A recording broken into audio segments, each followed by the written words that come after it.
So, I don't know if you guys have noticed this, but I kinda like Tarkovsky. Shocking, I know. But it's not that I like Tarkovsky specifically, it's just that most of the times that I get into art, it normally centers around a certain artist, and I go and study its work and look for all that he has done and just get really into it.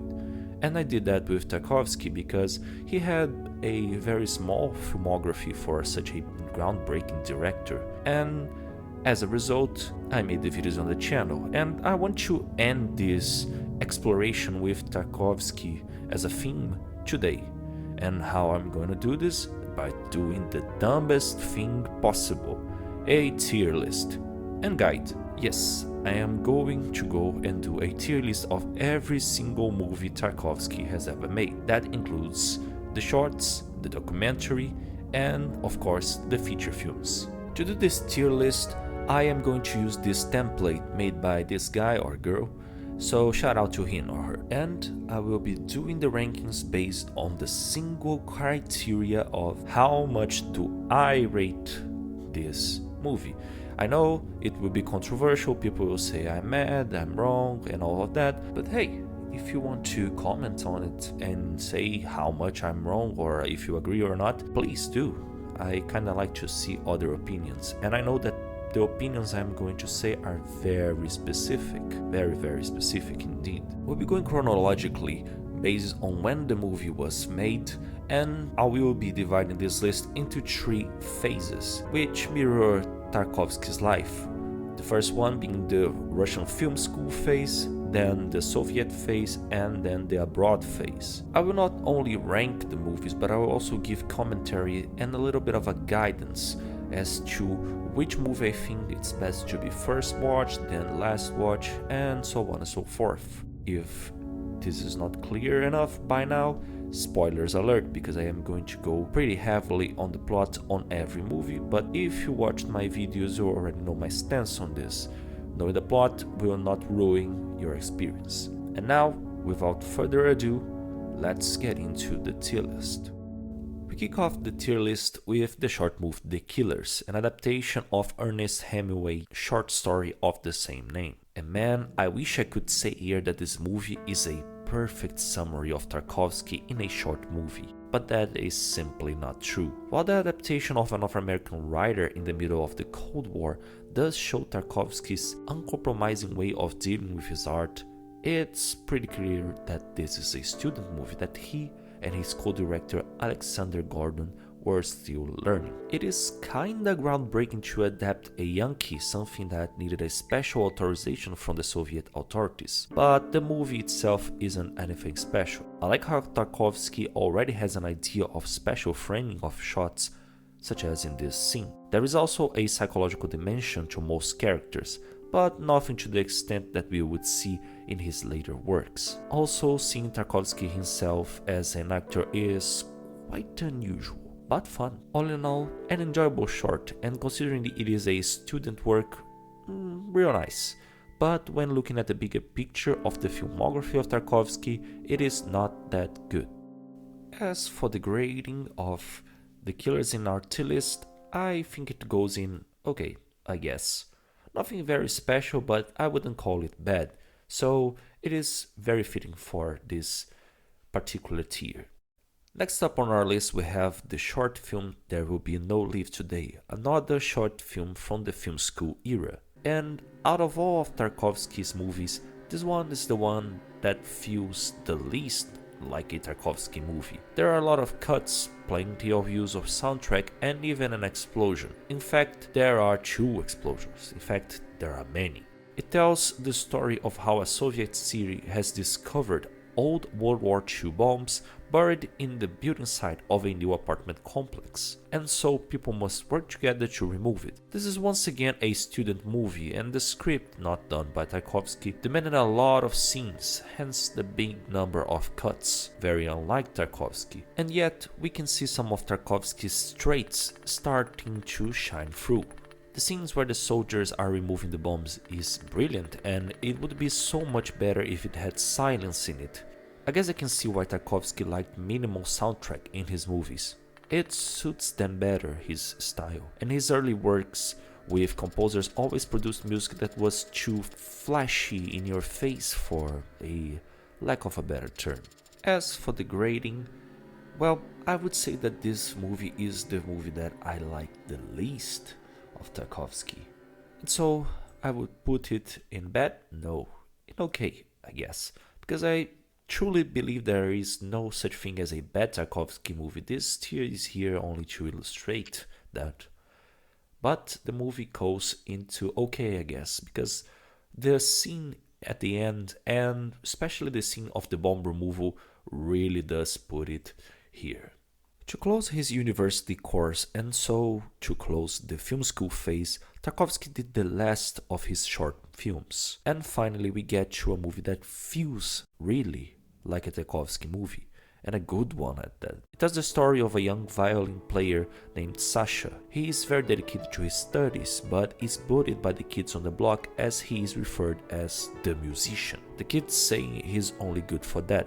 But the boy isn't alone here, since he's saved by a construction worker named Sergei, and they quickly form a very beautiful friendship as Sergei counsels the boy through the events of his ordinary days in Soviet Russia. The scenes are very long and the plot minimal, as you'd expect from Tarkovsky. The dialogue is also kept to a minimal, but helps showcase something that would become a trademark of this director. The psychology of the characters is central to the movie. That's not to say that this short is perfect. Tarkovsky is still learning here and making experimentations that I'm sure would help mold him into the master that he was. The use of soundtrack also feels a bit weird, but it is considerably better than the former works, mostly due to the fact that the music happens in sync. All in all, there are some really cool shots here. We finally get to see some of Tarkovsky's traits shine completely through, and it is a really enjoyable movie. The final scene is particularly nice, feeling like a seed to the tree the director would create and plant in later works. As I said before, this movie is the first one that really feels like a Tarkovsky movie, and it is a really good one. So I think that it belongs as the first member of our very good tier. We now enter the Soviet phase of Tarkovsky's work. Ivan's childhood is a World War II story centered around Surprise Ivan, a young boy who has been drafted to work as a spy for the Soviet army, which at first may sound like a crazy idea until you consider that kids don't arouse the same suspicion as adults. Couple that with the fact that Ivan knows the terrain which the Germans are invading like the palm of his hand, and you have a perfect spy on your hands. It's funny watching this movie after watching his previous shorts, since you get the genuine sense of a learning curve for Tarkovsky. He brings together everything he has learned, starts making more frequently his poetic shots, and brings us great insight into who these characters are. In the case of Ivan, that is especially true since it is here Tarkovsky starts using his dream sequences, as the memories of the boy are used to convey his innocence, something that we might not notice if we only pay attention to his acts during the war. We see how the kid has been shaken by this monstrous event, and how, as much as he tries to be brave and act the part of a soldier, he is still a kid who misses his dead mom and the tranquility of childhood playtime.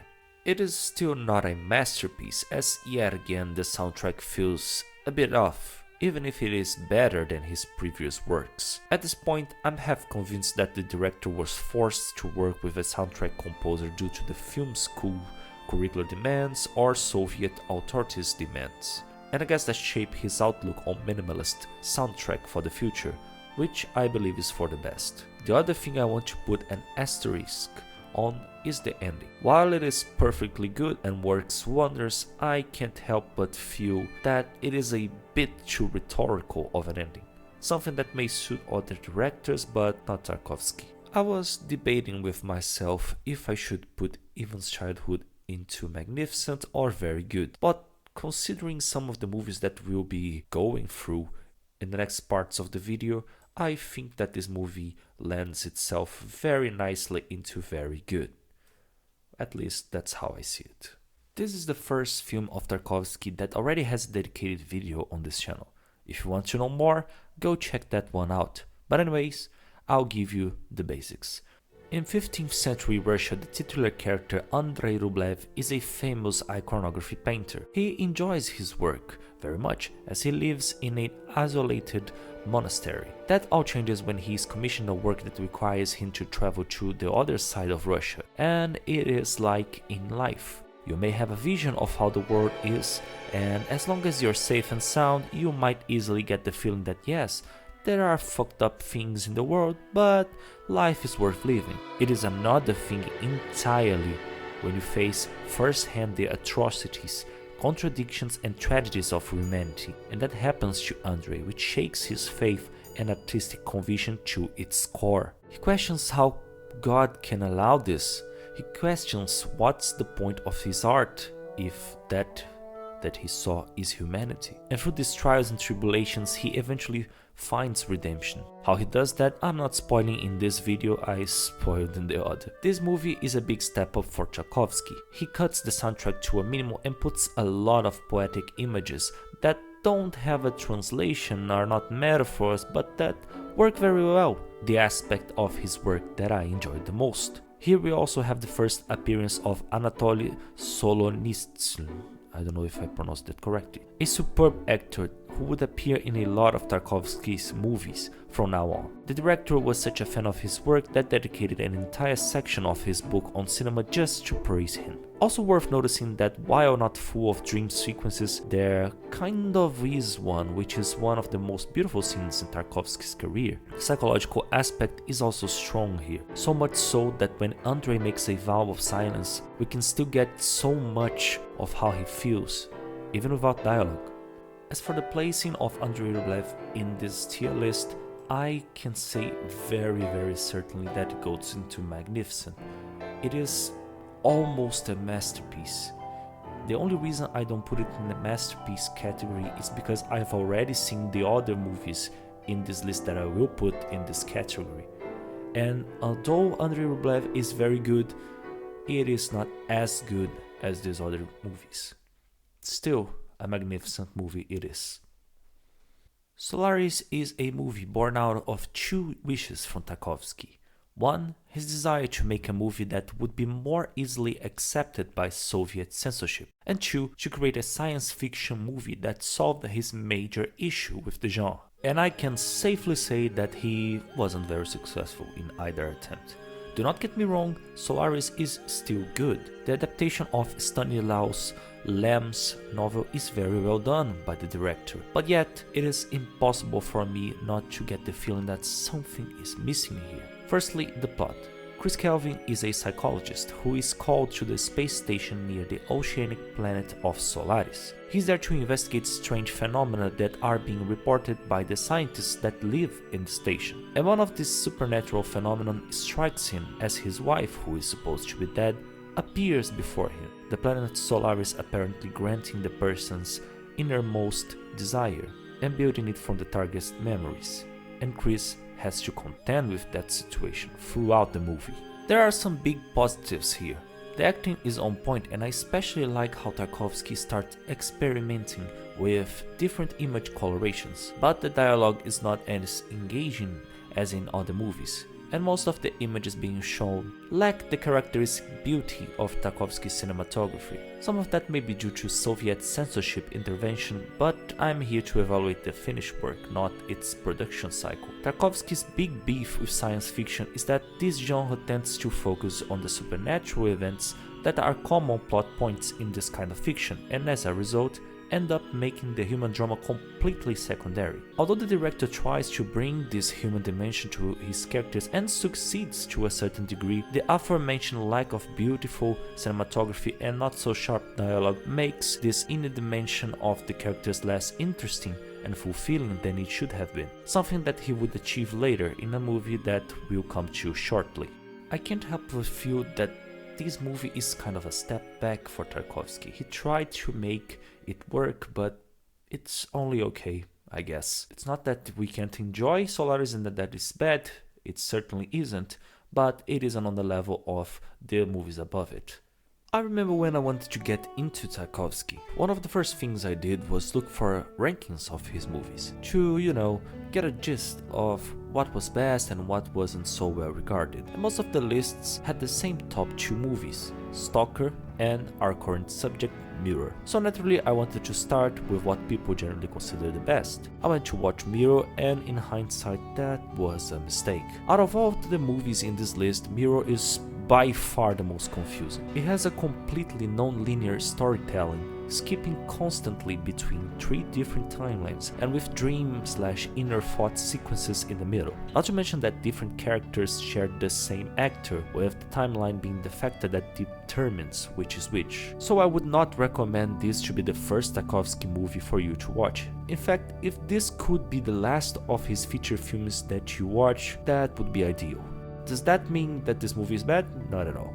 When I watch Mirror, I am always struck by its images, and I make an exercise of thinking of a modern art gallery. When you enter most of these galleries, you'll find a plethora of ugliness with the meaning either absurdly hidden or completely obvious. And boy, how I wish these galleries would take the Mirror approach. Because if I just play the movie without the dialogue or sound, the cinematography will strike you deeply. So beautiful that it is. Probably one of Tarkovsky's best. That being said, the lack of a more grounded narrative cohesiveness is something that, for someone as analytical as myself, really makes it difficult to connect with the movie. And I think that for that, some people will find it the best Tarkovsky movie, while others will find it the worst. Depends on what kind of art you're drawn to, ultimately, the kind of person you are. If people were to make this tier list and share it in the comments, I believe Mirror would be the movie that would vary the most out of all categories, because it can easily be in bad, depending on what you like, but it can also easily be a masterpiece. For me, I put it in very good. It's a very pleasant movie to watch, as I said, very, very, very pretty. But I prefer Andrei Rublev and other things that are going to come on this list to it, and I can't quite put it on the same level for the person that I am. Remember when I said Solaris was Tarkovsky's attempt at redeeming the science fiction genre, but that he would only succeed in this redemption later? This movie, Stalker, is it. Stalker tells the story of a mystical place called The Zone, in which legends tell there's a room that will grant you your innermost desire, your innermost wish. But The Zone is a treacherous place where only the people known as stalkers know how to navigate safely, and so the movie follows the story of one said stalker as he leads 2 men into the zone. Again, minimal plot since the interactions of the characters is the main point here, as they draw closer and closer to the wish-granting room. And really, it is hard for me to pick a single aspect of this movie to talk about. The acting is astonishing, probably the best cast of Tarkovsky's movies. His use of color is also superb, changing coloration depending on what he wants to showcase. Not to mention that the dialogues, which are among his best, and the tackling of themes such as the modern world's vapid lack of belief and faith, or of what it is that human nature really desires, all showcased with brilliance. In this movie, the director is able to bring every single aspect that he likes together. The psychology of the characters is front and center, the dream sequences are on point, and the cinematography is breathtaking, all of that with very silent, quiet scenes. So much so, it is hard to pick one to show here. In this movie, Tarkovsky achieved his goal. He made a science fiction movie where supernatural and scientific phenomena are completely secondary to human drama, an achievement that would cost him his life since he got radiation poisoning from the movie set. This movie also closes the Soviet phase, as after it, Tarkovsky would be exiled to Europe. I think it's very clear what I think about Stalker. It is his first masterpiece. A movie that I believe everyone should watch and that should rightfully be among the best in all of cinema.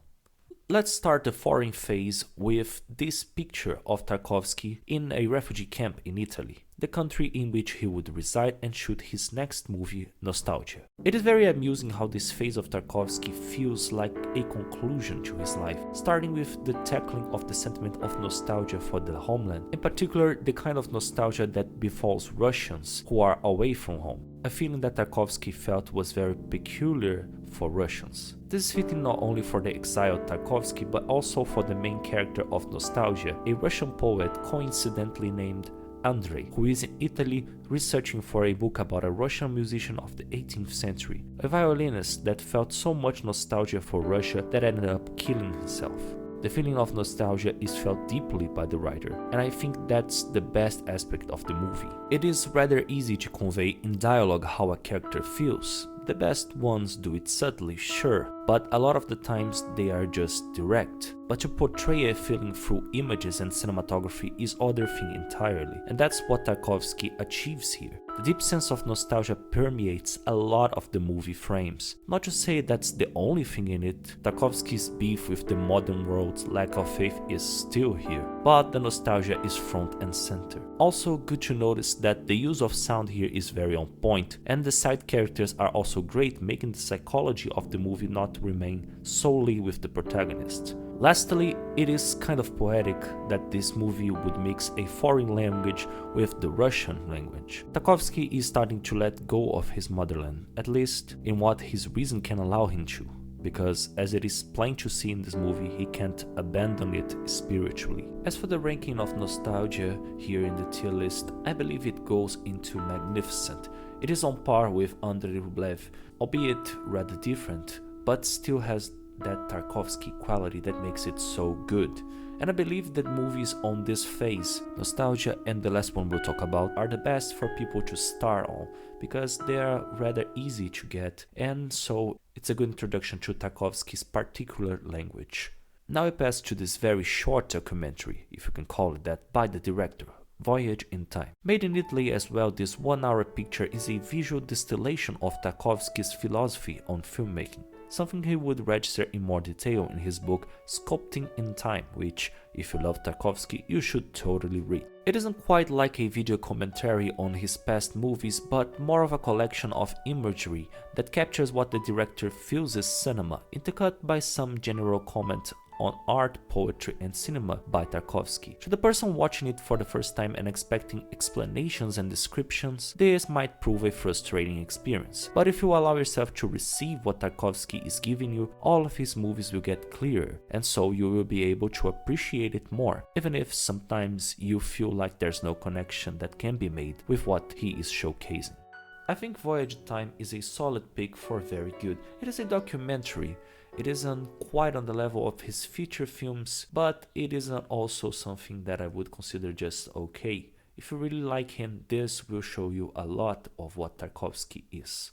And last but most certainly not least, we come to The Sacrifice. I feel like The Sacrifice is the culmination of all that Tarkovsky has learned through filmmaking. It combines all the best traits from all his previous movies. The cinematography is on par with that of Mirror, the use of sound is even better than in Nostalgia, the poetic imagery is as great as in Andrei Rublev, not to mention the masterful use of dream sequences, and a pretty big cast, each with its own distinct psychology. As for the plot, it tells the story of Alexander, an intellectual who is completely disenchanted with the modern world and is therefore cynical of humanity. A perfect example of the modern man in Tarkovsky's eyes. He is having his birthday party with his friends when news arrive of an impending nuclear holocaust, and we get to see the reaction of every single character, each one in its own way. Alexander then has a chance to stop Armageddon, but to do so, he will have to have faith and do a sacrifice, culminating in one of the greatest scenes not only of Tarkovsky's work, but of cinema as a whole. As I said, this for me is the pinnacle of Tarkovsky filmmaking. The themes are so well explored, as are the character's psyche, all of that with cinematography and use of sound that creates cinema that works and messes not only with the mind, but with the soul. It is very poetic that the last of his movies is called Sacrifice, as it feels like Tarkovsky was one to really sacrifice himself for his art, something we can only thank him for. To close this list, I think that this movie, it's not only deserving of the masterpiece tier, but it is also the best movie of Tarkovsky, which I know it's a controversial take, but I stand by it and I gave you my reasons. So that is it, guys. Thank you very much for watching and subscribe if you got until here. Also leave a like and comment on your own tier list. As for me, stay tuned, and whatever is on my mind in terms of art and media, I will be talking here in the channel. Thank you so much, and I'll see you guys in the next one.